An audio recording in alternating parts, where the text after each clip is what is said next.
Good morning mga kaagri.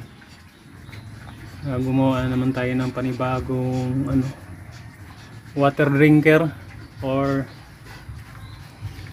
painuman ng mga alaga nating baboy mga kaagri. Hindi pa ito natapos. Yan, pinapatibayin lang natin mga kaagri.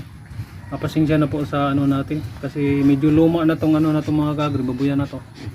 Nasa mga 30 years na. Yan mga kaagri, ginawa natin Tapos gumawa tayo ulit ng panibago. Kasi para hindi na sila mag-anuhan mga kaagri, mag-agawan.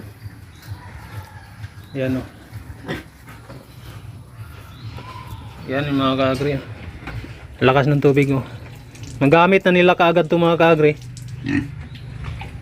Yan lakas, napakalakas ng tubig. Yan. Yung DIY natin na painuman ng ating alagang mga baboy. Yan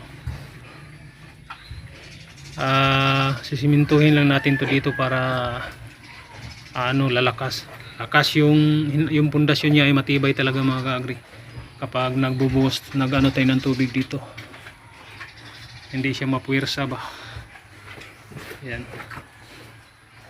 Yan ang ating ginagawang DIY na water drinker. To mga kaagri kasi lang kung makontrol mo yung pagbibigay ng tubig, pati yung sa vitamins at saka yung gamot. Katulad dito nagbigay ako ng para sa diarrhea yan mga kaagri, gamot yan. Dito naman pwede tayo magbigay ng vitamins dito. Meron din akong gawang doon, kaso mahina kasing gripo dito sa amin, kaya ito yung ginawa ko mga kaagri.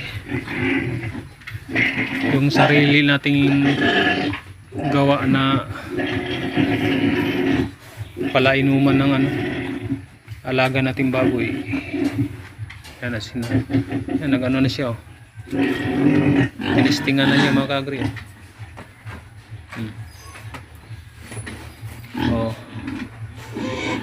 Easy na.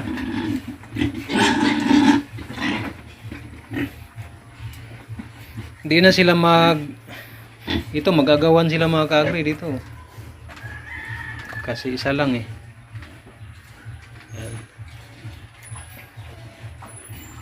Kagagaling lang kasi sa diarrhea tong mga to kaya medyo pumayat.